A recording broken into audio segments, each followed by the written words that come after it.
Hello, this is my husband. Hello.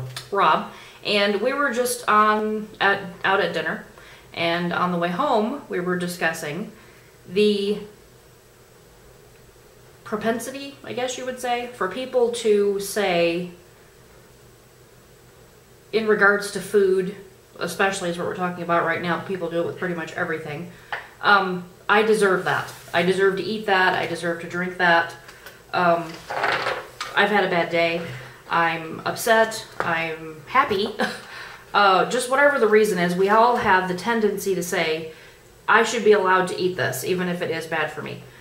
So we were talking about that on the way home because, and Rob's going to tell you his story of why we were discussing that. I'm trying to cut down on the amount of caffeine and sugar and basically cutting out soda. And today was kind of a rough day at work and things at home and just a rough day. So normally my tendency is to say, well, I had a rough day, I'm going to drink a soda or something like that. And today, in a matter of seconds, when the waitress said, so you want a Diet Coke? Because she knows I like Diet Coke. I said, no, actually, I'm going to get unsweet tea. So in that few seconds, I was thinking about how I deserved to get a Coke and how I needed a Coke and all this kind of stuff. And then I was like, no, if I do that, I'm going to get the look from her. And it's also not helping anything. So I decided in that time to not do it. And I'm glad I didn't. Right. So what we were saying just a minute ago before we turned the camera on is, if you really take that couple of seconds like he did to stop and think about what you're doing, you're not treating yourself. You're not doing something good for yourself. You're actually doing something bad for yourself. So when I specifically get in those situations where I say, you know what, I've had a really bad day, or I'm really grumpy, or I've been doing really well, because I'll do that sometimes. I've been doing really good lately. I deserve to just blow it and eat whatever I want. Or, because being on Weight Watchers, you don't necessarily have to not eat certain things. You just have to stay within your points range.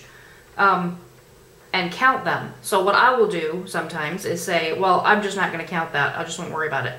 I'll just eat this and I just deserve it. So what I'm doing when I say I deserve it is I deserve to be overweight. I deserve to be unhealthy. I deserve to make myself sick, because that's what you're doing.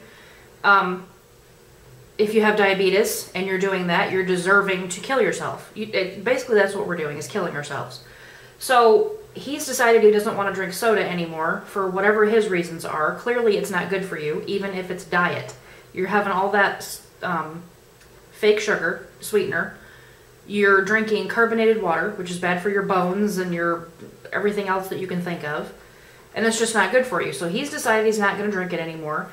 And in that split second, he realized, when he wanted to say, I deserve to have a Diet Coke because that's what I want because I've had a bad day, that was not going to be helpful to him. So he instead treated himself to not making himself sick. So that's what we just want to talk to you about today, is what we just kind of realized on a greater scale a little while ago. And excuse our appearance, we're in our jammies. We got stuck in the rain. It's pouring down rain outside.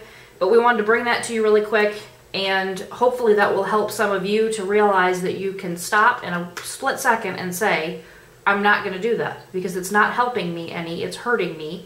Even though it's what I think I want right now, because that's what my body is craving and that's what my flesh wants, that's not what's good for me. So to treat myself, I'm going to be good to myself, and I'm not going to do it, drink it, eat it, whatever it is. So hopefully that was helpful to some of you. I was glad to introduce my husband to you, and I hope that you guys all have a good evening and that was helpful. If you have any questions or comments, just leave that down below in the description box and I'll try my best to answer them. If you have any questions for Rob, because he's a man who's also lost between 40 and 50 pounds, I think it is. Is that right? About 50 to 60 pounds. Between 50 and 60 pounds. Feel free to leave those, and I'll have him return for a guest appearance and answer them for you. Have a good night. Thank you. Bye-bye.